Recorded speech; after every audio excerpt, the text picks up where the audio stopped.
Kalinga Institute of Social Sciences KISS जनजाति सशक्तिकरण एक मार्गदर्शक विश्व में एक प्रतिष्ठित जनजाति विश्वविद्यालय किस प्रतिष्ठाता डॉक्टर अच्युत सामंत मार्गदर्शन में चलुवा यह अनुष्ठान में 62 भिन्न जनजातिर छात्र छात्री को सामग्रिक शिक्षा प्रदान कर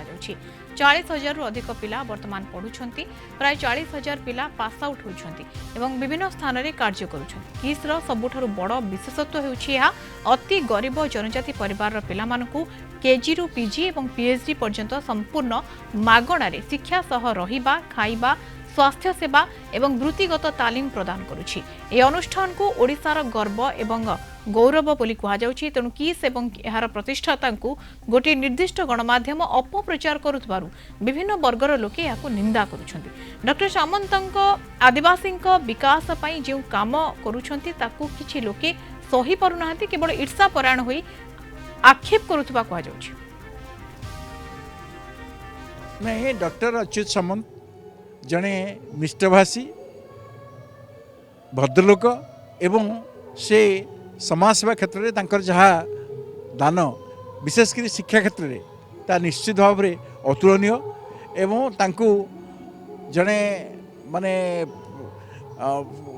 ओडिशा पई श्री जगन्नाथ गोटे अवदान बोली मु तांको कहबी एवं तांकर एवं तांका अनुष्ठान उत्तरोत्तर उन्नति निश्चित भाव चाहिए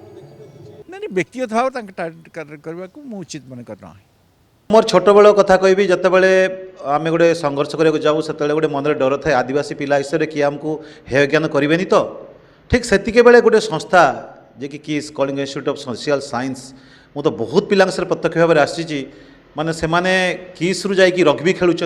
किए खेल में निजक प्रतिपादित करछि किए पाठ पढ़िया को सुजोग पाउला गाँव में छेली चराऊला किए गोरु चराऊला से भली पिला पिकअप करके डॉक्टर अच्युत सामंत किस मध्यम से समाज गोटे स्थान देइछन्ति एभले गोटे अनुष्ठान है किस एवं आज भी आप देखिए जो आदिवासी पिला कोड़ी चाकरी करिसेंती खेल माध्यम हो बा प्रतिभा माध्यम हो आप देखिए बहुत पिला जो मैंने कि किस पाठ पढ़ाई कौटी जगह पाने से मागणे रहा खाइबा पिंधिबा देकी डॉक्टर अच्युत सामंत से प्रतिष्ठित करैछन्ती सबु जगार आज गोटे शिक्षा क्षेत्र विप्लव आनिबारे जदि किए सफल होती से होचन डॉक्टर अच्युत सामंत तेणु मो हिसाब से गोटे लोक को आम प्रोत्साहन देवा कथा इन्स्पिरेसन देवा कथा आशीर्वाद देवा कथा जे गोटे लोक केमती आगु को जीव ना कि ओडिया कंकड़ा जो कथा कहते गोड़ टाणाटणी एटा करवा कथा नुह एक्चुअली आम जी पारिबा आम जदि गोटे पिला को पढ़े न पार्छु एटलिस्ट ताको ऑब्स्ट्रक्शन करवा नहीं आम जदि किसी जन उन्नति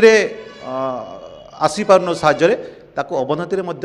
आम आसवा कथा नुहे तेणु मु अनुरोध रखी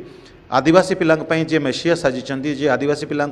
प्रतिष्ठित करने निज जीवन को मुझे देखी चप्पल पिंधिकी साधारण सार्ट पैंट पिंधिकी बुलती बहुत बड़ व्यक्तित्व आम सम्मान जदि नदी पार्छु किसी व्यक्ति भावुँ आम सम्मान देने किसी असुविधा रोचे असम्मान करने कथा नुहे मु तो कहबी से भली व्यक्तित्व बहुत जन्म पर जड़े जन्म होती।